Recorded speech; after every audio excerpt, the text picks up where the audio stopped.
Good evening and welcome to the January 23rd, 6 o'clock regular session of the Xenia City Council. If you have your communications devices with you, would you please silence them or turn them off so as not to be a disturbance in the meeting. At this time, we'd like to call on Brent McNelly from Gideon's International, who will provide the invocation, followed by the Pledge of Allegiance, led by Mayor Mays. Well, first of all, since I was here the last time, we've got some new faces. And Yes. so thank you for allowing me to come this evening. I really do appreciate it. It's a fabulous time to get to come before our city officials and open with the word of prayer. I would say that I was reading today out of Luke chapter 5, and we were talking about Jesus and talking about calling to the disciples. And above all, he told them to take their nets out and cast their nets out, okay? And they did. Now, these were learned men, but when they listened to the master, their nets broke and they had an abundance. And gentlemen and ladies, that's what I pray for you, is that you will have an abundance of wisdom, an abundance of knowledge, that you will follow after the Lord, and that he will direct your paths. Now let's pray. Father, we do thank you again, Lord, for this fabulous opportunity just to come here tonight, Lord, to garnish the things that you would have for us, Lord. I pray for each one of our leaders this evening, our administrators, our mayor, our council people, the Lord, that you would just bless them, that you would call them close to yourself, that they would hear that small, still voice, and that they would respond. And that, Lord, that they would follow after you, and that they would garnish and have wisdom, God, above all that they've ever known or all they've ever thought about. I pray for them, Lord, that they would have good health, that their families would be in good health, and that, Lord, that they would be a blessing to this community, Lord, as they lead. I want to thank you, Lord, for their efforts. I want to thank you, Lord, for their dedication. I pray, God, once again, a blessing over them and on them, and I do it in the precious name of the Lord Jesus Christ. Amen. Amen. I I pledge allegiance to the flag of the United States of America and to the republic for which it stands, one nation, under God, indivisible, with liberty and justice for all. Thank you. Thank you, Mr. McNelly, and thank you, Mayor Mays. Mr. Duke, would you please call the roll? Vice President Wallace. Here. Councilman Scrivens. Here. Councilwoman Dean. Here. Councilman Branham. Here. Councilman Dean. Here. Mayor Mays. Here. President Smith. Do I have a motion to excuse President Smith from the meeting? So moved. Do I have a second? Second. Moved and properly seconded. Would you call the roll, Mr. Duke? Councilman Scrivens. Aye. Councilwoman Dean. Aye. Councilman Branham. Aye. Councilman Dean. Aye. Mayor Mays. Aye. Vice President Wallace. Aye. Motion carried. Next on the agenda is the approval of the minutes for the January 9th, 2019 regular meeting. Are there any corrections or additions to the minutes as presented?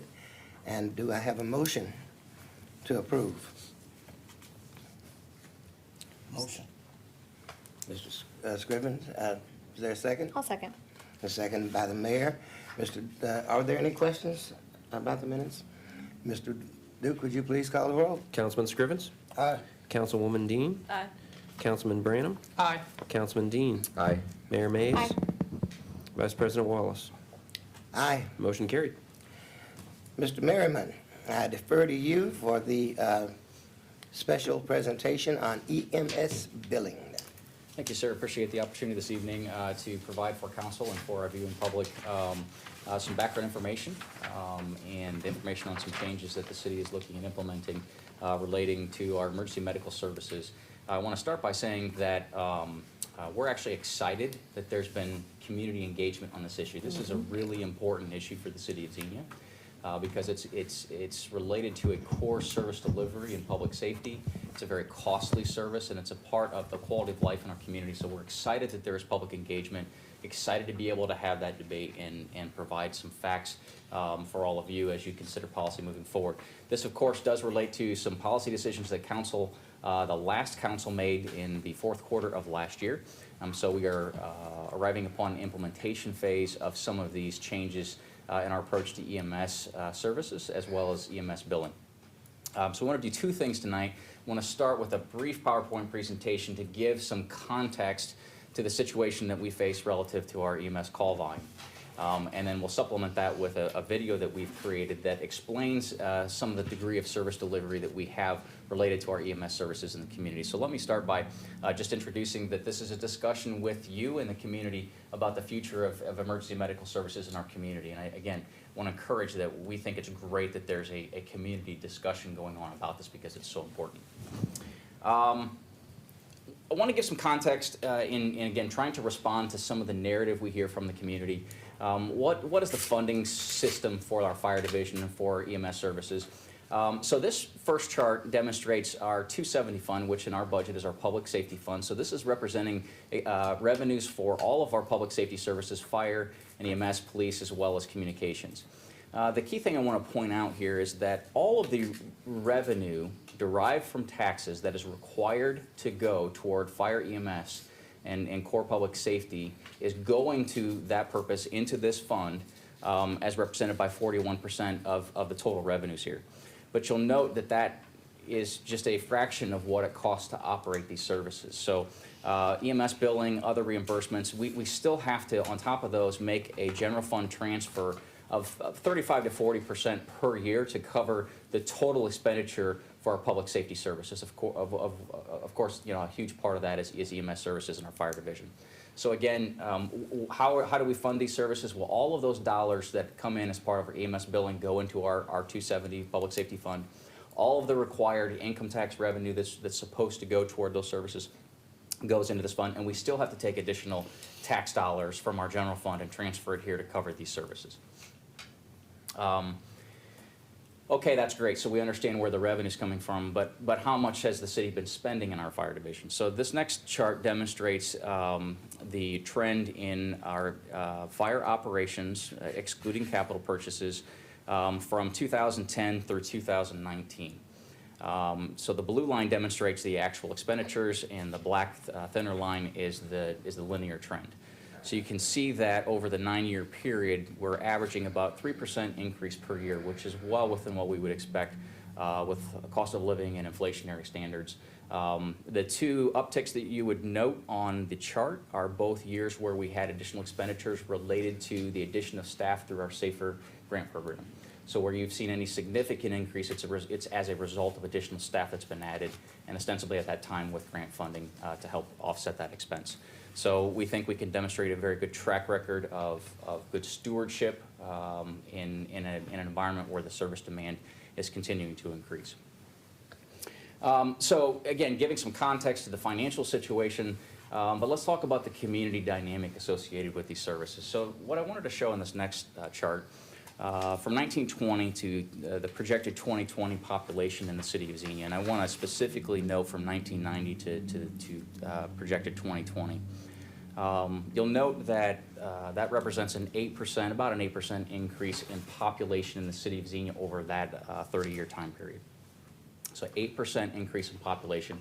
Not a huge increase, larger than many cities in Ohio, but within a very controlled rate, and we're glad to see that increase, that we're not declining, we're actually growing. But juxtapose that stat of an 8% increase in population over a 30-year period with this next slide, which demonstrates our total fire call volume, the actual fire calls and the EMS calls. And I want to bring your attention in particular to those EMS calls, and those red numbers there should be aligned on that blue, by the way. Apologize for that. We went in 1990 from 2,334 EMS calls to, in 2019, 4,764 calls. Now that represents a 104% increase over the same period where we've had an 8% increase in population. Clearly something is amiss, and we have a problem. And this problem has gotten substantially worse year over year. As the returning council members are aware in our discussions last year, we've been seeing 5, 6, 7, 8% increases year over year in our EMS call volume. And this is a trend that frankly is not sustainable. We are doing the same amount, we have the same amount of staffing today, dealing essentially with twice the call volume that we had 30 years ago. Again, the overall call volume is increasing, so we've seen some increases in what we classify as fire calls. Actual fires themselves are declining. With fire code standards, building code standards, enforcement, prevention, we actually see the prevalence of actual structure fires just tending to decrease locally and nationwide. But the EMS situation, not just in Xenia, but across Ohio and around the world, or around the country rather, is increasing. It's a major, major national problem. But for us, it's a problem that really hits home, both because, again, of the core service that it is, combined with the expenditure that's associated with these services. So what's changed? Why are we seeing this significant increase? If the population is only up marginally, why are we seeing such a precipitous increase? So I think there are three factors that we've identified. The first is age. If you are aware of the statistics around population in our society, you have sort of the final stage of the baby boomer generation. This is a group that is high users of healthcare services and emergency medical services. In fact, locally in Xenia, over the last 20, 30 years, we've seen the median age in Xenia increase from 31.5 years to 39.1 years. Now, that's actually greater than the median age increase that Ohio has seen. Ohio's at about 38.8. So we're seeing an older population, folks living longer, more service demands as they're living longer. That is a huge driving factor for this situation. Second piece is the poverty rate. Our poverty rate, and these are folks according to federal standards that are considered at or below the poverty rate, went from 11.6% in 1990 to 22.8% in projected in 2020. I think that's actually the 2019 number. The majority of that increase was between 1990 and 2010. We've kind of leveled off the last 10 years. We've seen a slight decrease the last couple years, but we are well above the state and national average for poverty rate, and this is a major problem. This speaks to a number of issues in terms of lack of preventative care, lack of access to other forms of care that can impact your core health care, and this is a major issue that we believe is contributing to the overall situation. But there's a third factor as well. We also think that the national narrative on healthcare has had a huge impact. Healthcare traditionally has been viewed, and access to healthcare as something attached to your benefits as part of your job. Over the last 10 years or so, the narrative nationally has changed. People project healthcare and access to services like emergency medical service as a core right.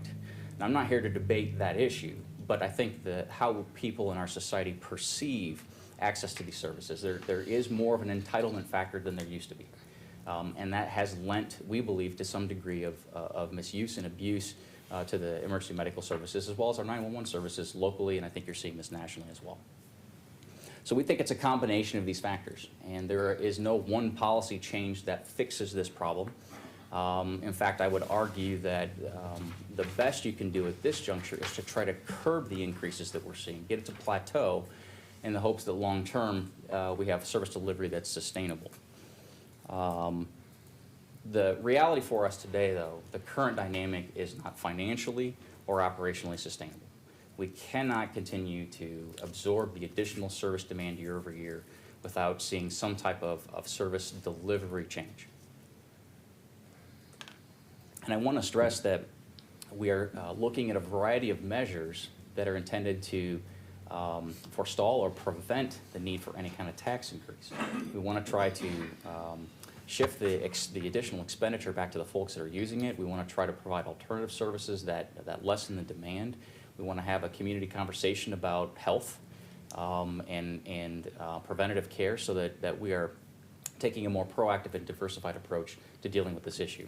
But one of the key things that we've looked at is how do we curb individual abusers in the community? And again, I think there's a difference between misuse and abuse. I think there is a degree of misuse of our 911 system in the community, and we've launched some public education campaigns to help improve that, to help explain to folks, when do I call 911 versus the non-emergency number? You know, what is a true emergency medical need, and what is something that can be handled at an urgent care? And so that's a narrative that we're having with the county health department, council on aging, other services to try to get that word out and help inform our public as to what can be done to curb this issue. But here's a table from numbers from 2018. This is one we shared with council last fall that we thought it important to be able to share with the public. These are 10 patients, 10 what we would call worst abusers in our community in 2018. These are 10 individuals who collectively are responsible or were responsible for almost 250 EMS transports in 2018. Now, this does not include additional times where they may have called 911, we went out and responded, and we didn't transport. These are simply transports. A key point with this, from analysis of the actual run data, we can say that most of these calls were not what the Xenia Fire Division would classify as an emergency medical need. They're more akin to substance abuse, social issues, lack of preventative care, folks just being lonely. This is a major problem. This is a major component adding to this call volume, and we're looking for means to bring some of these individual abusers more accountability so that they're not becoming a drain on the system that our taxpayers have to subsidize. But the problem is more than just individual abusers, it's also institutional abusers.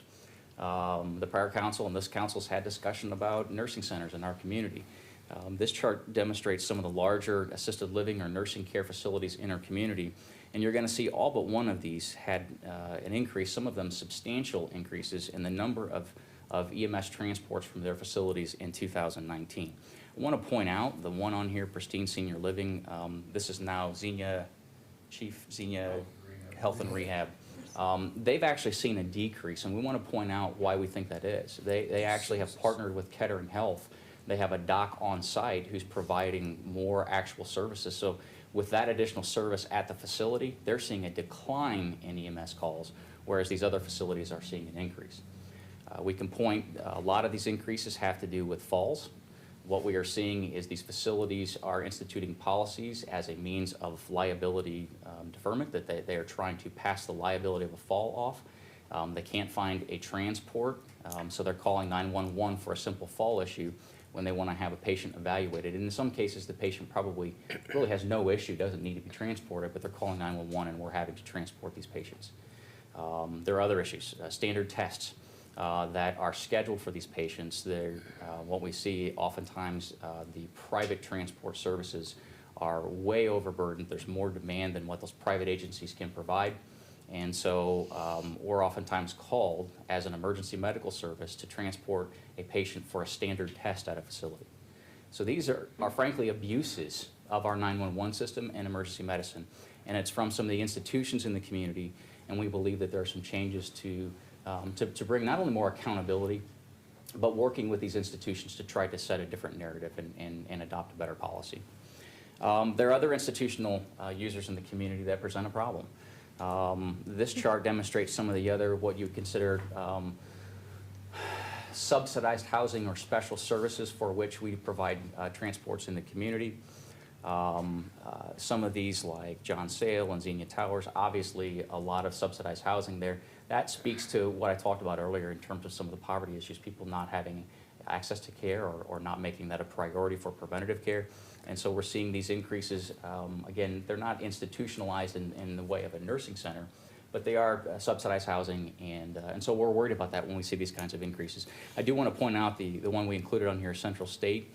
Minor increase there, but to be quite honest, that is budget positive for the city because of the contract we have with Central State for the services. So the call volume we have there is historically lower than what we anticipated. So again, the facility-related nature of this, the institutional-related nature is not just with those nursing care centers, but also with some of these other subsidized housing types of facilities.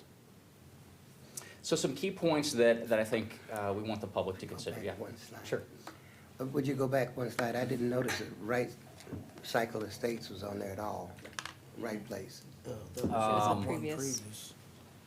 It's on I think it, the one previous. yeah, I One think it's on the, yeah. Right place. Okay, gotcha. So some key points that we want folks to consider. With the changes that are being instituted, the core EMS transport fee is not changing. Service users essentially, under federal rules, everyone has to have insurance, and whether that's provided through a third-party insurer or provided through some type of public assistance insurance, you have to have insurance. And so all of those systems are set up to provide, for the most part, to provide some type of coverage for emergency medical transport. So bear in mind that if you call 911 and need a transport today, more than likely you're only paying a copay. You're paying a portion of that total EMS bill and not the total bill. If you're on Medicare, you're probably not paying anything at all. So we're not changing that core expense. It's been there for many years. There's really been no public pushback from having that EMS billing feature. The one change is that, as council's directed, we're looking at hard billing that. The additional fee structure that is being implemented with this is intended to hold some of those individual 911 EMS abusers more accountable. We've got to do something to try to curb the increase in these just absolutely unnecessary calls. In addition to having some additional fees for those unnecessary calls, we're also looking at instituting programs that would be proactive in nature to provide services in partnership with Kettering Health and other service providers to try to anticipate the concerns that these types of individuals have and meet their healthcare needs or their socialization needs before they have to pick up the phone and call 911. So we're taking a diversified approach, not just looking at a punitive action, but a proactive approach as well. We are taking new efforts that are intended to combat the institutional abuse. Our taxpayers should not have to subsidize the bottom line of nursing care and assisted living facilities in the community. Now again, we're taking a two-pronged approach here. We're instituting some fee structure that would hold those facilities more accountable and put some of that cost burden onto them. But we're also proactively sitting down with these facilities to identify from our data the problems that exist and to help work through with them proactively so that we can avoid those calls altogether and not have to worry about the billing side of it. As I mentioned, we're working with Kettering Health and other local agencies on solutions. We recognize that the nature of the fire division has changed. We really have an emergency medical service that happens to put out fires when they're detected. But the nature of that service in society, with the demographics in our community and the aging nature of society, is changing how we need to provide that services. So really how we look at the whole operation needs to change, and we need to be more proactive in trying to address these issues and not just reacting. We can't continue to add more staff. We certainly can't afford to continue to just throw additional staff members at meeting the growing demand. We want to try to curb on the front end and provide a better quality of life and a better care for people on the front end of the issue. Again, we can get into a lot of nuances on the issue. A couple key points to think about. If you're an incidental user of emergency medical services, this really has no impact on you. You're not going to see any specific change. It's only those folks who are significant users or abusers of the service. Annually, we are writing off, the city has for years been writing off about 2/3 of the EMS billing that we bill. That means we're writing off about $1.5 to $1.8 million a year in unpaid EMS bills. And part of the concern that council had in discussing this last year is the people who are taking responsibility for those bills are the ones that are being penalized under this old system. They're the only ones being accountable. And so we're trying to bring some fairness and equity to the situation in requiring folks to have to cover, again, the portion of the copay or whatever that they're responsible for that previously we would have written off. I want to stress that this is a multi-dimensional approach. I'm not going to get into a long drawn-out narrative tonight about the other things that we're doing, but we're looking at paramedicine, we're looking at transport services, we're looking at dealing more closally with TCN and some of the substance abuse and mental health services locally to try to bring a better service delivery, again, and better quality of life to avoid some of the calls that we get that are related to those services. So a lot of things that we're doing. This is one component that frankly has probably had more attention than it's warranted because it's the other things that we're doing proactively that I think will have a bigger splash than this. Finally, I think what we're trying to do is avoid a public health crisis here. The city's budget is in fair condition, but what we're trying to do is be proactive so that we don't have to have a conversation with our voters and taxpayers in 2 or 3 or 4 years about needing to go back to the ballot and increase taxes to pay for these services. It's being proactive now. We could easily avoid this issue. It's not an imminent crisis, but we can see on the horizon that this is not sustainable, and so the appropriate thing to do is to have a community discussion and start to look at alternatives to improve the situation.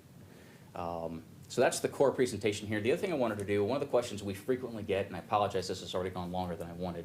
If you give me the mic for an extended period of time, and I'll take every minute of it. One of the questions we frequently get is, why do I see, when someone calls 911, why do I see an EMS squad as well as a fire engine that's screaming through town? Why do we need 2 vehicles or 3 vehicles and 4 or 5 people that are responding to a particular call?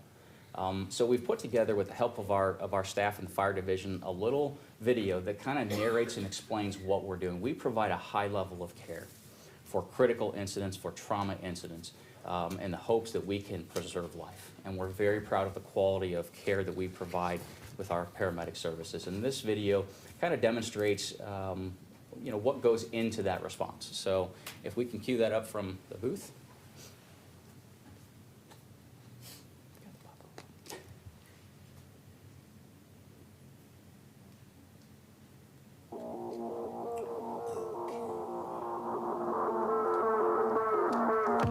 What we're going to talk about today is we're going to go through a scenario of an EMS call, one of our critical EMS calls that we sometimes run into, and a lot of times we get questions on, I called for an ambulance, why did you send a fire engine with that ambulance as well? So we're going to answer that question, and we're going to do that through this scenario. We're going to start out with a gentleman who calls for having chest pain, and we're going to show you what this chest pain could turn into and why we send the amount of people that we send on that call. But you're going to get 5 or 6 personnel, depending on our staffing for the day. Generally, it's going to be 5 personnel, 3 on the fire engine, and then 2 on the ambulance. So for the purpose of this scenario, I'm going to simulate being in charge of the ambulance, and then the rest of the crew, my 4 partners here, are going to come in, and they're going to operate this scenario. I'm going to discuss what they're doing, and we're going to highlight some of the equipment along the way so that you get some answers as to what some of this equipment is that we're requesting to purchase or why we want to get some of these equipments. We're going to show you the benefit that those provide us so we can provide an excellent service to the citizens. So we're going to start with a scenario. This gentleman here is called for chest pain. So we all approach the scene, and we're going to bring in, come on in, and we're going to start working on him. So the first thing we're going to do is we're going to start asking him questions, and we're going to try and find out when this chest pain started and what caused it, what kind of medical history he has. The benefit we get now with having all 5 of us on scene is while I'm asking questions, getting history, taking down his information, you see everyone else is already starting to work. So we're doing things like taking his vital signs, getting his blood pressure, getting his heart rate, checking his oxygen levels. We could put him on oxygen if need be. We're going to hook him up on a cardiac monitor. If you want to take a peek in over here, we can take a look at their rhythm. We'll talk a little bit about the cardiac monitor itself. What it does for us is we can hook it up to this machine. This is a very expensive piece of machine, somewhere around $35,000 to $40,000. But what it does for us is a multitude of things. Right now you're seeing, we can see what their heart rhythm is right here. So our paramedics are trained to read and decipher what that rhythm is. It gives us the rate right here. If this was a real person, their oxygen saturation would come up right here. The other thing we can do, which they're obtaining right now, is we can get the 12-lead EKG. This is the same EKG that you would get in the hospital, at your doctor's office, and it's going to print out. Our paramedics are trained to read these 12-lead EKGs, and we can make the determination if you're having a heart attack in the field. If we get one that maybe isn't obvious, that we can't decipher, we also have the ability to transmit these 12 leads. We can send this to the ER doctor at the hospital. This goes to the ER doc, this goes to the cardiologist on call, and through to the cath lab. So if the patient is having a heart attack, as is the case in this scenario, we transmit that, now the hospital's ready. We can shorten what they call the door-to-balloon time, which is the best advocacy for the patient, is getting them that care. We get them to the right facility, get them to the right place as quick as we can. A couple other things we can do with that. If your heart rate is too slow, we can actually deliver electricity through it, and we can make your heart beat faster. If your heart is beating too fast, we can deliver electricity that restarts the heart, slows it down. If you go into cardiac arrest, it also works as a defibrillator. So if you go to public places, you see automated external defibrillators. This operates in that same capacity. We can just use it in manual function. So if we come back and look at our monitor again, we'll notice that there has been a rhythm change. This rhythm is what we would call ventricular fibrillation. For us, that tells us that this patient is now in cardiac arrest. So you can see we're initially going to start doing compressions. We'll throw a CPR plug in here. Please take a CPR class. Doing chest compressions is the most important thing you can do for the patient if they go into cardiac arrest. You see the device that they're putting on their chest here. This is called the Lucas 3. It's an automated chest compression device. We have 3 of these in the Xenia Fire Division. We keep 2 of them on the frontline ambulances, and the 3rd one's on the shift commander vehicle. And these will do chest compressions for us. As you can see, they're doing the chest compressions throughout putting the device on. That's something that we frequently train on. And then they get the device set. They'll turn it on, they'll slide the piston down to the chest, which sets the depth, and then they'll hit the start button, and it's going to deliver 2 inches CPR, 120 compressions a minute, which is the ideal compression ratio according to the American Heart Association. The benefit that this gives us is it frees up one of our personnel, really 2 of our personnel. In the past, if we're doing manual compressions, you get about 2 minutes of CPR before you need to rotate out because you get tired.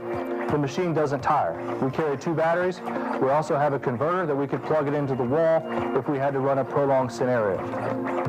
It's going to do those good compressions no matter what. We can move the patient. There's a backboard underneath that provides the stability. We can use that to help move if we want to go from the ground or where we're at into the ambulance. It also provides some safety as we're driving to the hospital. If the patient is continuing to be in cardiac arrest or they're going in and out of cardiac arrest, we can start and stop this machine with the simple push of a button.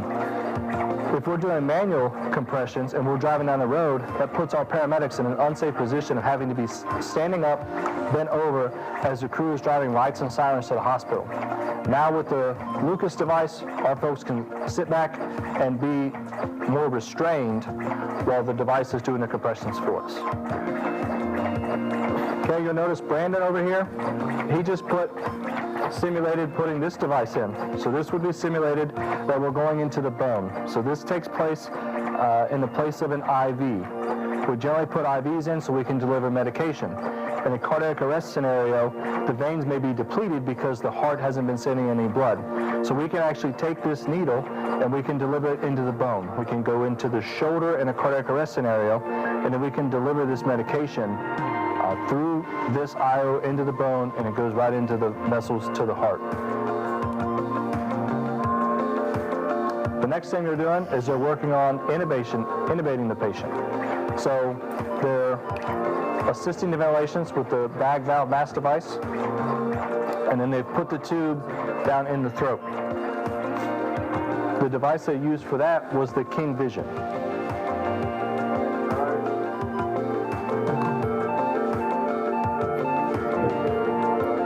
The King Vision is a video laryngoscopy device that allows us to see through a camera. So the old direct laryngoscopy was a metal handle and a metal blade, and we would put our paramedics would have to get their face down close. They would have to look down into the airway to put them in a pretty close spot. If the patient had any secretions come up or any vomit or anything like that, our faces were real close to theirs. Using this screen gets us out away, and then it also provides a light down closer, which gives us a better view. We can also use this device to continue to check and make sure that the tube stays in place. Anytime we move the patient, we like to check the placement of the tube to make sure that it didn't become dislodged during that movement. So we can put this back in and check to make sure that it has stayed in the correct spot. Next thing they're doing here throughout this scenario, as you see, the compressions have not stopped. We would have one paramedic would be watching the monitor. So we'll watch certain things with their capnography levels. If we would see a sharp increase in that, that would could possibly mean that the patient has regained circulation, and we would stop compressions, and then we would make the transport to the hospital. So one paramedic will kind of stand back and watch that.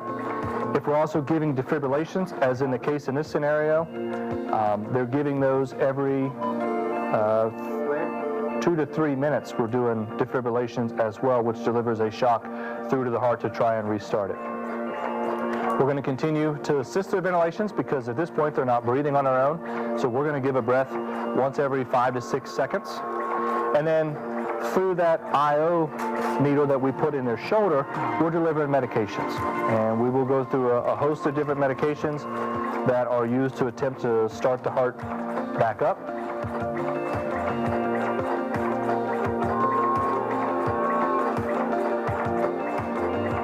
The other paramedics on scene at this point, what they would be doing is trying to find a way to get out of the house. So we don't know when these calls come in, are we going to be on the first floor, second floor? Are we in an apartment complex that could be 3, 4, 5 stories up? Are we in a basement? Are we working in a car?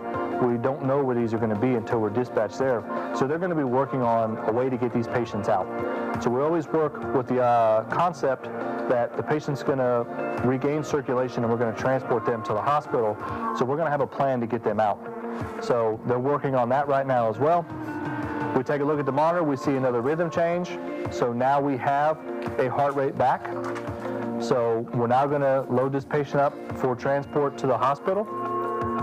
So we would use that. We would be in place for that already. We have a couple different devices we could use to get them down and out of the house. Once we got them into the ambulance, then we would transport to the hospital. We'll still send a couple of paramedics with us because they may go back into cardiac arrest.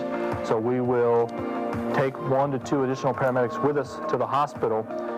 We'll keep the Lucas device on in case they go back into cardiac arrest. We can simply hit play, and that starts doing good compressions again. We keep them on the monitor throughout. This is a time we would be on the phone with the hospital. We would be transmitting what we had beforehand. In this scenario here, where the patient had a heart attack, we would be going to an interventional facility so we could update them on what happened. We could continue to transmit the different EKGs. The last thing we didn't really show or couldn't see here is just the other medications that could be given ahead of time. A chest pain patient may have gotten some certain medications, some oxygen, aspirin, nitroglycerin.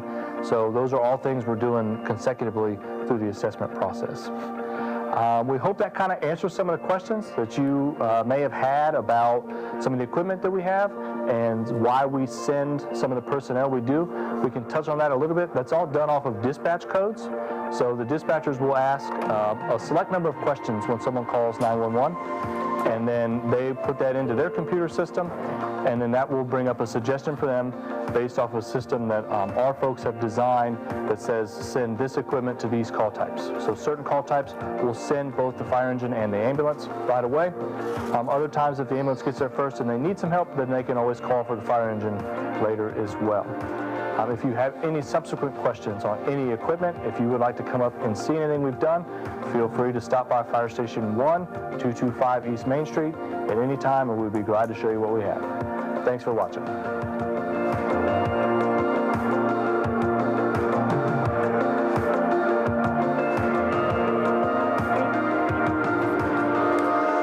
So, again, we apologize for such a long presentation, but we thought this added context to the response, understanding the nature of the call volume today, and providing some information on some things we're trying to do to provide sustainable service delivery without seeing, increased cost to our taxpayers locally. We want to let folks know that this entire scenario, as well as other information about the operations of the fire division, is one of the topics that we cover in our Citizens Academy, and so we have a new Citizens Academy that will launch in February. We actually go through that whole scenario in a little more depth and detail at the fire division. And so folks, as was said in the presentation, can always feel free to drop in as well and get some information on that. So that's all we have tonight, and we appreciate the time and the consideration. Are there any questions, City Manager? None? That's an excellent presentation, Very thank nice. you. Thank you for the presentation. And thank you, One other thing Chief. I failed to mention, let me just also say, and I think we have copies of this up there for the council members. We have also put together, responding to some of what we hear in the community anecdotally and social media, we put together an FAQ, some of the key questions or issues or concerns that our staff has observed recently. This is something that we will be putting out over our social media platforms, website, making it available for folks. For things like, why, if Xenia already has one of the highest tax rates in Ohio, why should residents be billed for these services? We can demonstrate that Xenia, actually there are 75 other communities in Ohio that have the same income tax rate or higher. So we're far from the most taxed community in Ohio, and that's just looking at income tax. Our property tax rates are actually very low. But this gets into some other key questions about service delivery, specifically related to emergency medical services and the billing situation. Again, we're trying to be transparent and put factual information out for folks to absorb and think about. And so we'll be putting this on social media within the next few days, making it available for folks. So, Thank you very much. I'd like to thank you, Chief, and pass the word along to your men and your men, your firefighters that we really appreciate their presentation. It was informative and very, very good. Okay, it's time now for audience comments. Is there anyone in the audience tonight that would like to address council? If so, please step up to the podium and state your name and address for the record. We ask that you limit your comments to no more than 5 minutes. That'd be easy. My name's Steve Mary. I live in 628 Montana. First, I want to thank y'all for paving it last year. It was horrible. I got a question or a comment, I don't know what it is, about on-street parking in Xenia. I live on Montana, like I said, borders Nebraska. We have an individual there today, and today was a low day, had 3 trucks, a car, a trailer, and a snowplow on the road. That's all because it was before he got home from work. There'll be 2 more vehicles there tonight, plus 2 vehicles in his driveway. You can talk to the bus drivers trying to get through there. It's dangerous. You can talk to your code enforcement officers. We call all the time. They say there's nothing we can do unless you all pass an ordinance. It's, of all people, I can't believe I'm wanting a new law, I guess, or whatever. And I believe a man should be able to live how he wants to on his property. But his trash has went onto the public domain. And it's so bad, Montana's 2 blocks away from Colorado. I can turn on to Nebraska, and if someone's turning on to Nebraska from Colorado, I have to wait. Because for that 2-block stretch, 1 car can get through there because of all of his junk. It was so bad one point last year, he had vehicles, all the vehicles I talked about, then he had some parked on Wisconsin, some parked on Montana, and some parked on Commonwealth. And he's got another trailer that's parked there during the summer also. So I know most cities, when I talk to the code enforcement guy, most cities I know have a 2 or 3 per household ordinance of being able to park on public property. I just wonder if we could do something like that, because my entire neighborhood's really getting fed up with it.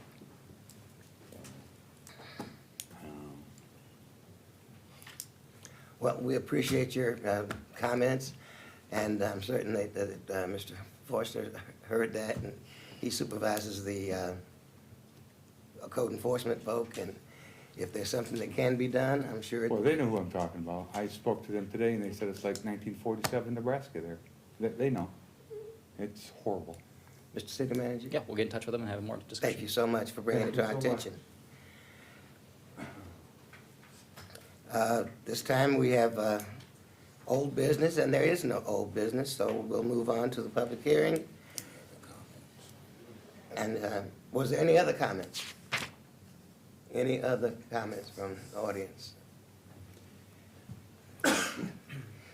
So no old business, and now we've got 1 public hearing scheduled this evening for emergency ordinance number 2020-01, providing appropriations for current expenses and other expenditures for the city of Xenia, Ohio for the fiscal year ending December 31, 2020, and declaring an emergency.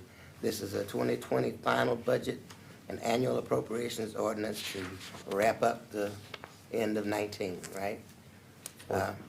So we entertain a motion at this time for approval as an emergency. We'll want to do the public hearing first, Public hearing first, Yeah. absolutely. if you want to. Don't we need the motion before we? If you want to give me the floor, and then I'll give you the report in detail. And then Yes, sir. All right. So City Charter, Section 9.05C, requires the city annually authorize a final budget to set forth funding resources and appropriations for all services and all operations for the ensuing fiscal year. This step is the final step in what is really a year-long process that dates back to last February when City Council had its initial budget priorities for fiscal year 2020 and approved those. All state, county, and local requirements for the preparation, public notice, and public hearing have been met as of tonight's public hearing and actions. Ordinance 2020-01 authorizes the appropriations necessary to provide all core services for the city for the rest of this year. While comprehensive, this final plan is conservative by nature, and as such, there may arise incidences as we move forward in 2020 where we will require some supplemental appropriations in order to meet some operational needs that weren't anticipated. Budget as presented includes additional funds for 1 full-time police officer as instructed by council, and this would be assigned to the ACE Drug Task Force to help combat those concerns in our community, as well as funding for part-time fire inspection services that we identified with council was an area of concern. We have also had the need to put in additional considerations for an occurrence that happens once every 7 or 8 years, I think, where we have 27 pay cycles in a particular calendar year. So that does present an additional increase in the budget. It's a substantial increase over what we would normally see, and it has to do with the timing of those pay cycles. Ordinance 2001 is presented as an emergency tonight, and we do that in order to get all of the funding finalized and the appropriation available at the earliest possible date. This allows our departments and divisions to initiate bid procedures and other related activities for capital projects as soon as possible so that we can get the best possible bids and try to get those projects completed within this fiscal year. I do want to take a minute and thank the finance department as well as all of our department division heads. There's a lot of work that goes into developing the annual budget. And most of all, I want to thank our Assistant City Manager, Jared Holloway. Having done this in the past in his capacity, I know how much work and blood and sweat and tears and effort goes into it, so he's done a great job and want to thank him. This is never easy. It's always difficult every year. But we present this to council this evening for a public hearing and introduction and approval as an emergency ordinance. Does anyone wish to speak in favor of the ordinance and the 2020 final budget? If so, please step up to the podium, state your name and address for the record. Please limit your comments to no more than 5 minutes. Anybody wishing to speak?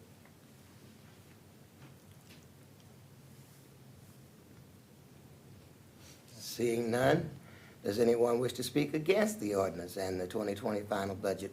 If so, please step up to the podium and state your name and address for the record. Please limit your comments to 5 minutes.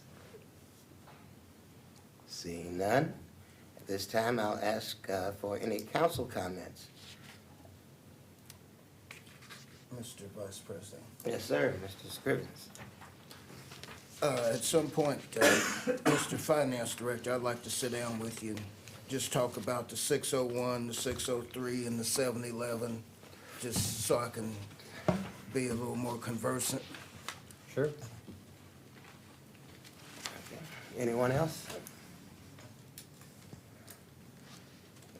Well, at this time, we'd like to close the public hearing and ask for a motion. Is there a motion as an emergency? I'll move as an emergency. Thank you, Madam Mayor. Is there a second? I'll second that. Thank you, Councilman Dean. Any discussion on the motion? Mr.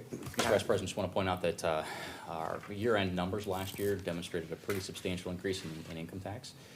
So we're in, I think, fair footing this year for this budget.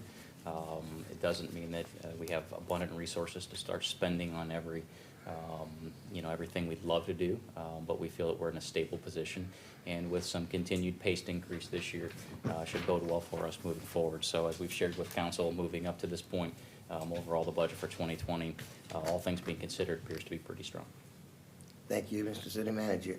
Mr. Duke, would you please call the roll? Councilman Scrivens. Aye. Councilwoman Dean. Aye. Councilman Branham. Aye. Councilman Dean. Aye. Mayor Mays. Aye. Vice President Wallace. Aye. Motion carried. Next, we have new business. First item on the list is introduction of ordinance number 2020-02, vacating a 5-foot section of a 30-foot drainage easement on lot number 2222 in the Arrowhead Acres subdivision, section 6 plat, within the corporate limits of the city of Xenia, Ohio. Mr. Merriman, do you have a report? Yes, sir. Thank you. Mr. Tony, I think it's Riker, the property owner at 1384 Bellbrook Avenue, approached city staff asking for consideration of vacating a 5-foot wide section of an existing 30-foot drainage easement that encompasses his lot. Mr. Riker is proposing to flatten, so to speak, the side slope nearest to his home in order to facilitate mowing and maintenance of his lawn. He's proposing to construct an earth-bearing retaining wall on the vacated 5-foot section and flatten the slope on the inside of the drainage channel. Because the City of Xenia does not allow structures to be erected within utility or drainage easements, a vacation of a portion of the easement would be necessary to facilitate this. Our city engineering staff has no objections to the proposal and supports the partial vacation of the drainage easement as suggested. Staff is recommending council introduce and eventually adopt ordinance vacating the 5-foot section to provide for a fix for this gentleman and his property. Would one of my colleagues like to introduce this ordinance? I'll introduce that. Thank you, Councilman Dean. Next, we have an administrative motion appointing a volunteer to the Board of Zoning Appeals. Mayor Mays? Thank you, sir. We recently had someone vacate their seat and step down from BZA, so our previous council president, Mike Engel, actually contacted the city clerk office, and I had a chance to speak with him, and he was interested in volunteering for that seat. He wanted to continue to be involved with the city and to volunteer with his time. So I absolutely would love to recommend him, and I'd like to make a motion to appoint him for the term that would expire April 11th, 2021. Do we have a second? I'd second that. Thank you, Councilman Scrivens. Any discussion on the motion? Mr. Scrivens? As I had stated in the past, I am very reluctant to vote for somebody who's not here when their name comes up. However, this is an extenuating circumstance. I do know this individual. So, but any individual who wants to be on the board or a commission should show themselves. Just that simple. And in the future, I will not be supporting anyone who puts forth their name and they don't show themselves, so we can at least see who we're voting for. But in this case, I would be supporting Mr. Engel to be on the, what is it, BZA. I guess I have a question. Madam Clerk, do we actually invite, well, given that the councilman feels this way about that, we probably need to invite the appointees to join us at the meeting when they're to be considered. I usually let them know when their appointment is scheduled. In the past, I told them that they're not required to attend, but in the future, I will let them know that their attendance would be appreciated. Thank you very much. Mr. Duke, would you please call the roll? Councilman Scrivens? Aye. Councilwoman Dean? Aye. Councilman Branham? Aye. Councilman Dean? Aye. Mayor Mays? Aye. Vice President Wallace? Aye. Motion carried. The next administrative motion, appointing council, board, commissions, and committee assignments for the year, is usually brought forward by the council president. Dr. Wallace, sorry, we have one more appointment. You might have incidentally skipped over it there. Did I miss it? Okay. Yeah, Greene County Board of Health. Okay. That's D, right? C. Item C, yes. C. On C. Okay. Okay, the Greene County Board of Health, I have another administrative motion appointing a city representative to the Greene County Board of Health. Mr. Merriman, please give us. Yeah, can introduce this. The term of Elaine Hughes, the current appointee to the Greene County Combined Health District's Board of Health, is coming to an end. Ms. Hughes has expressed her interest in continuing to represent the city on the board. However, during her term, she has moved from residence in the city to a neighboring township and resides in the township. At council's discretion, it may reappoint Ms. Hughes, but council's standing direction to staff has been to look to position local residents for appointment to city board representations for such bodies as this. So in light of that, we did solicit for volunteers for this appointment. We posted that at the end of last year. Received a letter of interest from Mr. David Thompson. Mr. Thompson is a city resident, has many years of demonstrated professional and volunteer experience in the community and in the Miami Valley region. His credentials do demonstrate a high degree of qualification to represent the city on the Board of Health. Further, today, and I apologize for throwing the council a curveball, but this was presented to me at about 4:56 today. We discovered an additional letter of interest that was forwarded via email. This was caught in our spam filter, our firewall, and was not observed till today. Now, I'm grateful that we found it before the meeting tonight, but obviously that did not allow us to provide that letter of interest into your packet. So I've copied that email and provided that to you here this evening. This is a letter of interest that was sent by Ms. Holly Thompson on behalf of her mother, Ms. Mary Lee Holmes. I can't say too much more other than what is in the letter of interest that we received in the email. And again, apologize, it's just one of those functions that these external emails sometimes do get caught in our spam filter. So the agenda report this evening recommends that council appoint someone. With this late information, if you need to take another meeting cycle to appoint, we could do that. It's your pleasure. I would encourage you to make a decision sooner rather than later so that we don't have a vacancy on the board any longer than is absolutely possible or necessary.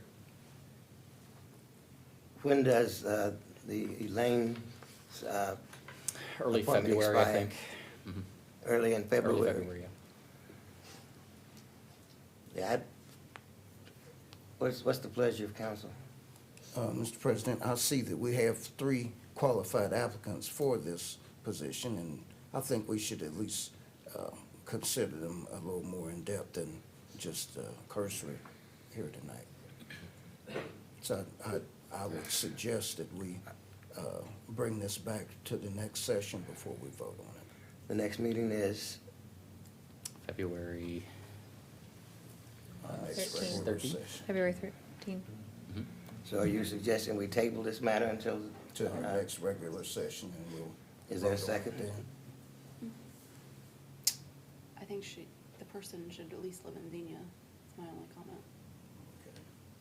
So that narrows it down to 2 individuals, correct? That if That we, brings it down to 2, yeah. It brings it down to 2 at that point, correct? yes, if we are only gonna consider Xenia residents, if you're then that applying brings that it down policy. to. Now, I think it's fair to point out that there is a unique dynamic with the Board of Health.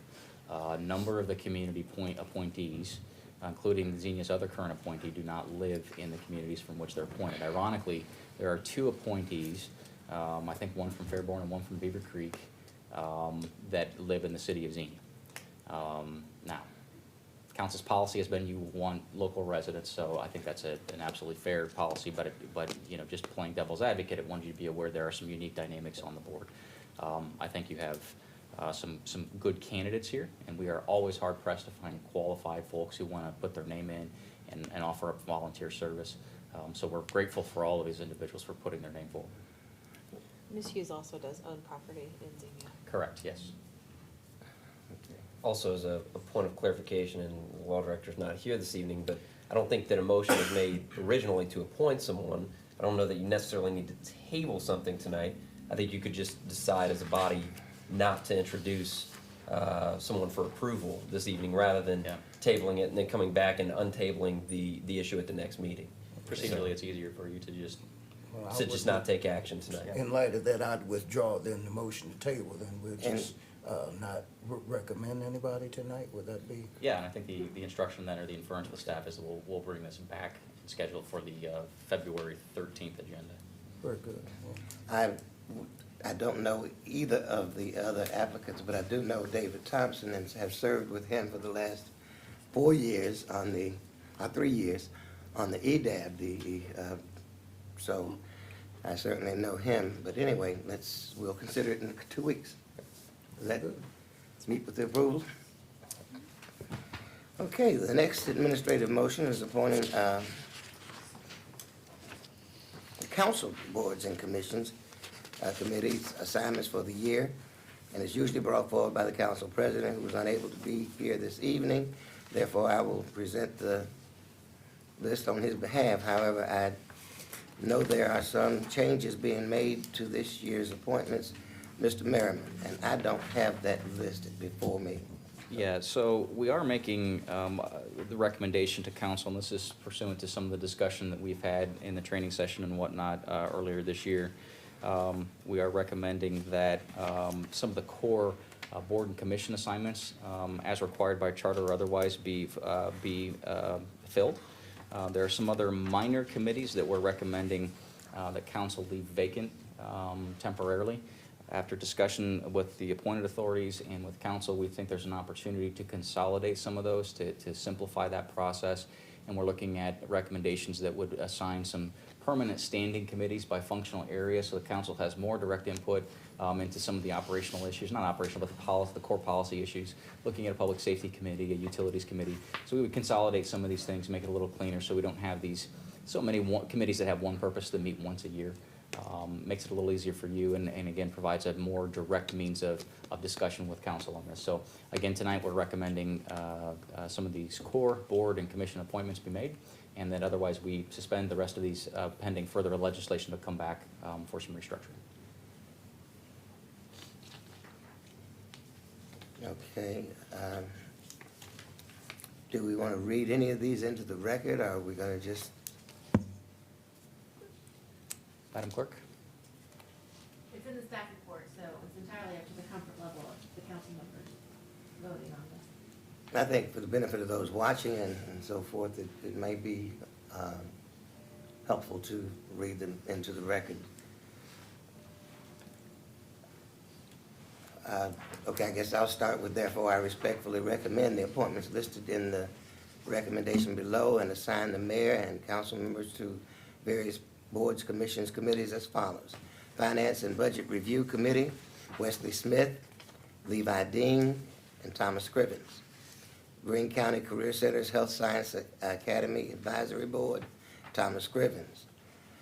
Miami Valley Regional Planning Commission, Rebecca Dean, and alternate is Brent Merriman or his designee. And make the following 2020 Board Commission Committee assignments as follows.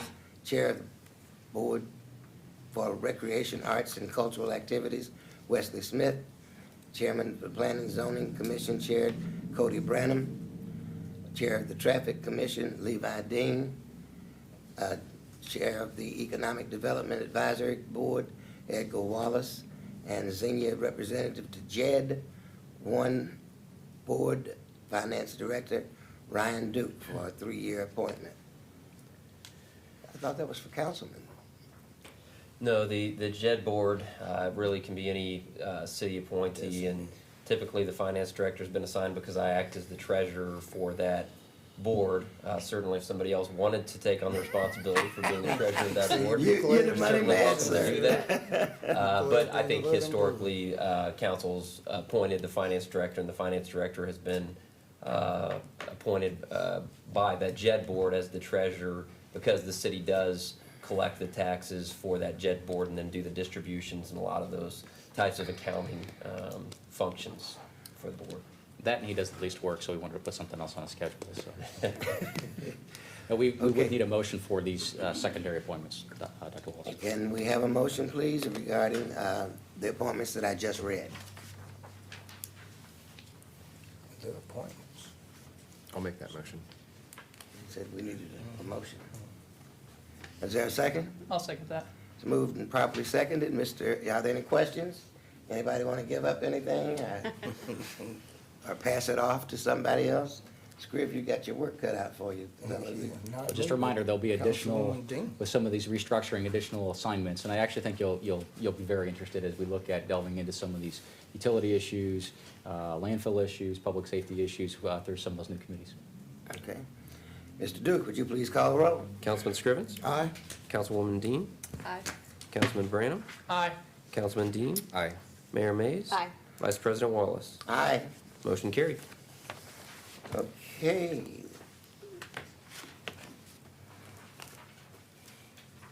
All right. Do I have a motion? Okay, we've already got that. That one's finished. Now I'm right. Item E. Finally, I have an administrative motion approving the schedule of bills in the amount of $1,068,743.52. Mr. Duke. I would just note that this evening there are some significant payments for debt service, a lot of those related to plant improvements at our sewer plants, also the rehab of some water towers, and some debt service on meter reading systems as well. So that's a large portion of the bills this evening. Do I have a motion to pay the bills? So moved, sir. Thank you, Madam Mayor. Do I have a second? Second. Thank you, Councilman Scrivens. Any discussion on the motion? Seeing none. Just one, where's advanced wildlife management when you need them? I spoke to the assistant city manager regarding that. We retain advanced wildlife management to pick up roadkill, and also I'm told to come to private residences. And I got a good job for them. I got a possum that's taking up residence right in front of my bedroom window. And I don't know if he's playing possum or what, but he's been there for about 3 days. So we'd like to see what advanced wildlife management does for their buck. They're very effective. But we thank you for that. And I'm glad to see that the water towers are painted. That's a significant boon for us. And we got that now behind us. So now we just get them labeled, we'll be in great shape. So with that, Mr. President, I yield back. Okay, so you did second the motion? Yeah, Dean seconded, I believe. He introduced and you seconded. And I sir. seconded, Yes. okay. So we're ready for roll call. Yes, sir. Please proceed, sir. Councilman Scrivens? Aye. Councilwoman Dean? Aye. Councilman Branham? Aye. Councilman Dean? Aye. Mayor Mays? Hi. Actually, for clarification, the mayor introduced and Councilman Scrivens seconded. That's what I Thank you. thought. Thank you. Did you call my name? Yeah. Vice President Wallace? Aye. Sorry, sir. Motion carried. Next, we have appointed officials' reports and council comments. Mr. Merriman. I have nothing this evening.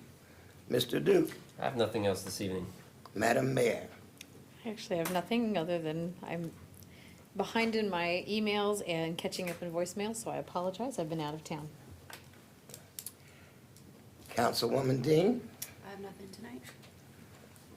Councilman Branham. I have nothing tonight. And this is like the There's a price is lot right when of you roll pressure. for the car. There's a lot of pressure right now. Keep things moving. Did you go to National League, what, mayors or? No, I national? was just on vacation. Oh, okay. I know they were meeting in Washington. I thought you No. were there. I have nothing this evening. Just go ahead and say it. Councilman Dean. I have nothing further to add, thank you. I had something until I asked Mr. Pressured it out. I have nothing this evening. This time, the chair will entertain a motion for adjournment. We do have a work session that we will have maybe a 5-minute break before we go into that work session. We will do it right here in the council chambers. And then we also have an executive session, which we will go into after we have the work session. Any You can just- comments, any questions? Sir, on you that? can just recess. Okay, just recess? Yeah. Just recess at this time. All right? We will resume at, I said 5 minutes, but 7:15.